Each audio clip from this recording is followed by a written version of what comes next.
Political studies में एक बार फिर आप सभी का स्वागत है। आज हम वेस्टर्न पॉलिटिकल थॉट के अंतर्गत जो है मैरी वॉllstonecraft पर डिस्कस करेंगे। यदि आप UGC NET JRF CUET PG या पीएचडी की तैयारी कर रहे हैं तो ये वीडियो आपके लिए बहुत ज़्यादा हेल्पफुल होगी। तो बिना किसी देरी के हम इनके जीवन परिचय से अपनी वीडियो की शुरुआत करते हैं। मैरी वॉllstonecraft एक अंग्रेजी लेखिका, दार्शनिक और महिलाओं के अधिकारों की बात करने वाली प्रथम नारीवादी थी। वह नारीवाद की प्रथम लहर की एक उदार नारीवादी विचारक हैं। वह नारीवादी दर्शन के क्षेत्र में अपने अग्रणी काम और लैंगिक समानता और महिलाओं के अधिकारों पर अपने प्रभावशाली लेखन के लिए जानी जाती हैं। इनका प्रारंभिक जीवन। मैरी वॉllstonecraft का जन्म 27 अप्रैल 1759 को स्पीटलफील्ड्स के लंदन यानी कि इंग्लैंड में हुआ था। वह आर्थिक रूप से संघर्षरत परिवार की 7 संतानों में से दूसरी थी। उनके पिता एडवर्ड जॉन वॉllstonecraft एक छोटे-मोटे सफल किसान थे और उनके जीवन में एक अशांत व्यक्ति थे। यदि मैरी की शिक्षा की बात की जाए तो इनको काफी सीमित शिक्षा प्राप्त हुई थी। वॉllstonecraft ने सीमित औपचारिक शिक्षा प्राप्त की, लेकिन वह एक उत्साही पाठक थी और काफी हद तक स्वशिक्षित थी। उन्होंने अपने शुरुआती वर्षों का अधिकांश समय अपने छोटे भाई बहनों की देखभाल करने और किताबों के माध्यम से खुद को शिक्षित करने में बिताया। अब इनके यदि लेखन करियर की बात करें तो मैरी वॉllstonecraft ने अपने लेखन करियर की शुरुआत विभिन्न प्रकाशनों के लिए अनुवादक और समीक्षक के रूप में की थी। उनका पहला उपन्यास मैरी ऑफ फिक्शन 1788 में प्रकाशित हुआ था। हालांकि उनका सबसे प्रसिद्ध काम a vindication of the right of women था, जो कि 1792 में प्रकाशित हुआ था।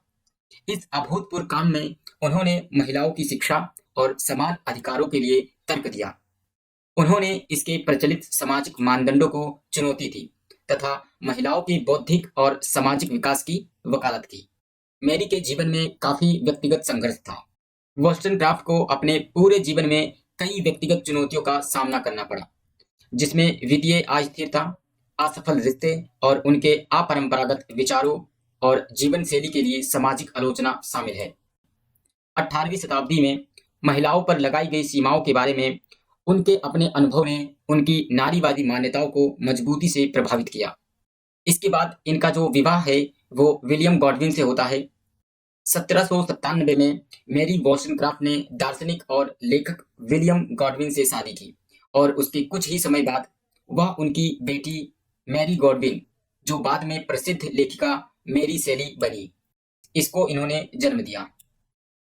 दुखद बात यह है कि 10 सितंबर 1797 को 38 वर्ष की आयु में प्रसव संबंधी जटिलताओं के कारण वॉllstonecraft की मृत्यु हो गई। महिलाओं के अधिकारों, लैंगिक समानता और महिलाओं के लिए शिक्षा के महत्व पर शिक्षा के महत्व पर मैरी वॉllstonecraft के विचारों ने बाद में नारीवादी आंदोलन की नींव रखी। नारीवादी दर्शन और महिलाओं के अधिकारों की उन्नति में उनके महत्वपूर्ण योगदान के लिए उन्हें हमेशा याद किया जाता है। इस प्रकार हम मैरी वॉllstonecraft के एक छोटे से जीवन परिचय को देख सकते हैं। अब हम आगे बढ़ते हैं और इनके द्वारा जो प्रमुख किताबें लिखी गई उन्हें देखते हैं। हम इनकी किताबों को जो है क्रम अनुसार देखेंगे, क्योंकि एग्जाम के पॉइंट ऑफ व्यू से ये क्रोनोलॉजी बहुत ही ज्यादा महत्वपूर्ण है। इनकी सबसे पहली जो किताब है वो है thought on the education of daughter. ये 1787 में प्रकाशित होती है। इसके बाद इनकी किताब जो है मारिया और द रॉन्ग ऑफ वुमेन, ये भी 1787 में प्रकाशित होती है। इसके बाद original stories from real life, ये 1788 में प्रकाशित होती है। इसके अलावा मैरी ऑफ फिक्शन, ये भी 1788 में प्रकाशित होती है। इसके अलावा reflection on revolution in France, ये 1789 में प्रकाशित होती है। इसके अलावा a vindication of the rights of the women, ये 1789 में प्रकाशित होती है। इसके अलावा a vindication of the rights of the women, ये 1792 में प्रकाशित होती है। इसके अलावा letters written during a short residence in Sweden, ये 1796 में प्रकाशित होती है। तो मैरी वॉllstonecraft की ये वो महत्वपूर्ण किताबें हैं जो इन्होंने अपने जीवन में लिखा। आप इन सभी किताबों को जरूर लिखें और इन्हें याद करने का प्रयास करें। इसके अलावा मैरी वॉllstonecraft का ये जो a vindication of the rights of women किताब है, ये बहुत ज्यादा महत्वपूर्ण है। कई बार इस किताब का पूरा नाम भी पूछा गया है। A vindication of the rights of women, इस किताब का जो पूरा नाम है वो है a vindication of the rights of women with structures on political and moral subjects. इसके अलावा इनके जो पति थे विलियम गॉडविन, इन्होंने मेरी वॉllstonecraft का एक जीवनी प्रकाशित की थी, जिसे Mary of the author of a vindication of the rights of women इस किताब से जाना जाता है। तो ये किताब आप याद रखें कि इसे विलियम गॉडविन ने लिखी थी। हम आगे बढ़ते हैं और अब हम यहाँ पर मेरी वॉllstonecraft की मुख्य किताबें और उनके कार्यों के बारे में जानेंगे कि उन्होंने अपनी किताबों में क्या कुछ कहा है।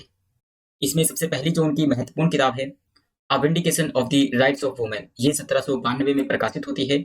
इस किताब में मेरी वॉllstonecraft ने महिलाओं के अधिकारों को सामाजिक और राजनीतिक सुधार के व्यापक मुद्दों से जोड़ा है। इन्होंने व्यक्तिगत दृष्टिकोण और सामाजिक संरचनाओं में बदलाव की आवश्यकता पर प्रकाश डाला। इसके अलावा इस किताब में इन्होंने महिलाओं की उचित शिक्षा, महिलाओं के बौद्धिक विकास और स्त्री पुरुष समानता पर बल दिया है। Letters written during a short residence in Sweden, Norway and Denmark, ये 1796 में प्रकाशित होती है। यह पत्रों का एक संग्रह है जिसमें इन्होंने स्कैंडिनेविया में उनकी यात्रा के दौरान उनके अनुभव और टिप्पणियों का वर्णन करता है। इसके अलावा ये जो किताब है वो राजनीतिक और सामाजिक मुद्दों में उनकी रुचि को दर्शाता है। इसके अलावा इनकी जो अगली महत्वपूर्ण किताब है वो है मारिया और दी रॉन्ग्स ऑफ वुमेन। ये किताब इनके मरने के बाद 1798 में प्रकाशित होती है। यह अधूरा उपन्यास एक दमनकारी विवाह में फंसी एक महिला के संघर्षों की पड़ताल करता है और महिलाओं के अधिकारों और सामाजिक अन्याय के विषयों को छूता है। इसके अलावा इनकी जो अगली महत्वपूर्ण किताब है वो है मेरी अफिक्शन, ये 1788 में प्रकाशित होती है। यह उनका पहला उपन्यास था जिसमें महिलाओं के उत्पीड़न और समाज में उन पर लगाई गई सीमाओं के विषयों में हमें पता चलता है। इस प्रकार यहाँ उन महत्वपूर्ण किताबों के बारे में बताया गया है जिसे अक्सर एग्जाम में पूछा गया है। इस प्रकार इन किताबों में मेरी वॉllstonecraft ने किन विषयों को छुआ है, इस बात की जानकारी आपको होनी चाहिए। हम आगे बढ़ते हैं और अब ये देखते हैं कि मेरी वॉllstonecraft को किन कार्यों के लिए जाना जाता है या फिर मेरी वॉllstonecraft किन कार्यों के लिए प्रसिद्ध है। इसमें सबसे पहला जो है वो है इन्हें उदारवादी नारीवाद की मदर के रूप में जाना जाता है। इसके अलावा मेरी वॉllstonecraft जो है वो नारीवादी की प्रथम लहर की आधार स्तंभ भी इन्हें माना जाता है। इसके अलावा इन्होंने महिलाओं को उचित शिक्षा देने का समर्थन किया। इसके अतिरिक्त इन्होंने महिला पुरुष समानता की भी बात करी। ये पहली उदारवादी नारीवादी विचारक हैं जिन्होंने महिला पुरुष समानता की बात की थी। इसके अलावा इन्होंने महिलाओं के अधिकारों को लेकर संघर्ष किया और महिला अधिकार के समर्थन में इन्होंने अपनी किताबों में इस बात पर बहुत जोर दिया। इस प्रकार से मेरी वॉllstonecraft जो है इन तमाम बिंदुओं के लिए मुख्य रूप से जानी जाती हैं। अब हम आगे बढ़ते हैं और मेरी वॉllstonecraft द्वारा दिए गए प्रमुख विचारों और उनके सिद्धांतों को देखते हैं। मेरी वॉllstonecraft के सिद्धांत और विचार मुख्य रूप से नारीवाद, महिलाओं के अधिकारों और समाज में महिलाओं की भूमिका पर केंद्रित हैं। उनके लेखन ने आधुनिक नारीवादी विचार की नींव रखी और नारीवादी आंदोलन पर गहरा प्रभाव डाला था। लिंगों की समानता, यानी मेरी वॉllstonecraft जो है वो स्त्री पुरुष समानता की बात करती हैं। मेरी वॉllstonecraft ने पुरुषों और महिलाओं की मौलिक समानता के लिए जोरदार तर्क दिया है।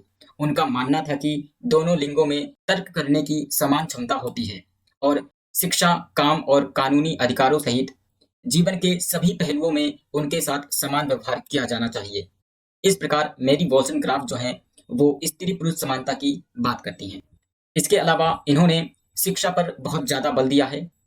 उनके केंद्रीय विचारों में से एक महिलाओं के लिए शिक्षा का महत्व था।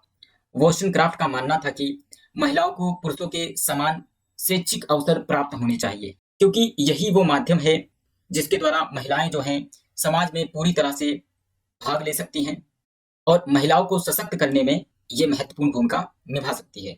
इसीलिए इन्होंने महिला अधीनता से मुक्ति पाने के लिए शिक्षा को महत्वपूर्ण माना और महिलाओं को अधिक शिक्षित करने पर जोर दिया। इसके अलावा इन्होंने तर्क संगतता पर भी बल दिया है। उन्होंने अपने समय के प्रचलित दृष्टिकोण को चुनौती दी। यह चुनौती थी कि महिलाएं स्वाभाविक रूप से पुरुषों की तुलना में कम तर्कसंगत और सक्षम थीं।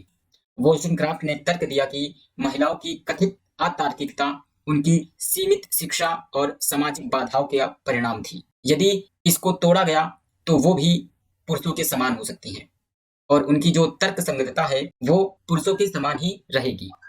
इसके अलावा उन्होंने विवाह और परिवार पर भी अपने विचार दिए हैं। मेरी वोllstonecraft ने 18वीं शताब्दी में विवाह संस्था की आलोचना की, जो महिलाओं को अक्सर अधीनस्थ भूमिका में रखती थी।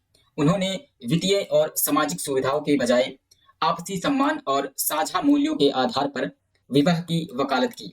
उन्होंने महिलाओं को पुरुषों पर अपनी आर्थिक निर्भरता कम करने के लिए स्वतंत्र रूप से खुद का समर्थन करने के साधन होने के महत्व पर भी जोर दिया। इसके अलावा मेरी वोllstonecraft जो है वो अनुभवजन्य दर्शन पर भी जोर देती हैं। वोllstonecraft के विचार ज्ञानोदय और अनुभवजन्य दर्शन से प्रभावित थे।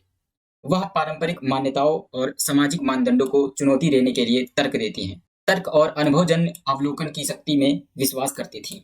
इसके अलावा मेरी वोllstonecraft जो है वो राजनीतिक अधिकारों की भी बात करती हैं। हालांकि मेरी वोllstonecraft का जो प्राथमिक ध्यान था वो महिलाओं के अधिकारों पर था, लेकिन वोllstonecraft जो है वो राजनीतिक विचारों को भी व्यक्त करती हैं। वह राजनीतिक सुधार के महत्व में विश्वास करती थी, जिसमें आम नागरिकों के लिए अधिक प्रतिनिधित्व व अधिकार शामिल थे। महिलाओं के अधिकारों के लिए उनकी वकालत सामाजिक और राजनीतिक परिवर्तन की आवश्यकताओं में उनके व्यापक विश्वास से जुड़ी थी। यानी कि वो महिला अधिकारों के द्वारा सामाजिक और राजनीतिक परिवर्तन की मांग करती हैं। उनका मानना था कि यदि महिलाओं को अधिकार दिया गया तो सामाजिक और राजनीतिक परिवर्तन खुद ब खुद हो जाएगा। इसके अलावा अब हम उनके सामाजिक सुधार संबंधी विचारों को देखते हैं। मेरी वोllstonecraft ने महिलाओं के उत्पीड़न को सामाजिक अन्याय की व्यापक समस्या के सिर्फ एक पहलू के रूप में देखा। उन्होंने तर्क दिया कि महिलाओं की स्थिति में सुधार से समग्र रूप से समाज को लाभ होगा, और उन्होंने अधिक न्याय संगत सामाजिक व्यवस्था का आह्वान किया। इस प्रकार इस वीडियो में हमने मेरी वोllstonecraft से जुड़े हुए उन सभी पहलुओं पर डिस्कस किया जो कि एग्जाम की पॉइंट ऑफ व्यू से बहुत ज्यादा महत्वपूर्ण थी। हम अपनी अगली वीडियो में वेस्टर्न पॉलिटिकल थॉट के एक नए विचारक के साथ फिर मिलेंगे। मैं उम्मीद करता हूं कि आपको ये वीडियो पसंद आई होगी। अगर ये वीडियो आपको पसंद आई है तो आप इस वीडियो को लाइक करें, शेयर करें, और यदि आप ऐसी ही वीडियो देखना चाहते हैं तो आप इस चैनल को सब्सक्राइब करें। साथ ही साथ आप अपने विचार जो हैं कमेंट के माध्यम से हमसे साझा कर सकते हैं। इसके अलावा यदि आप UGC, NET JRF, CUET, PG या पीएचडी की तैयारी कर रहे हैं तो आप हमारे टेलीग्राम ग्रुप से भी जरूर जुड़े। यहाँ आपको इनसे संबंधित अपडेट और वीडियो की नोटिफिकेशन जो है समय समय पर मिलती रहेगी। एक बार फिर आप सभी का ये वीडियो देखने के लिए बहुत बहुत धन्यवाद।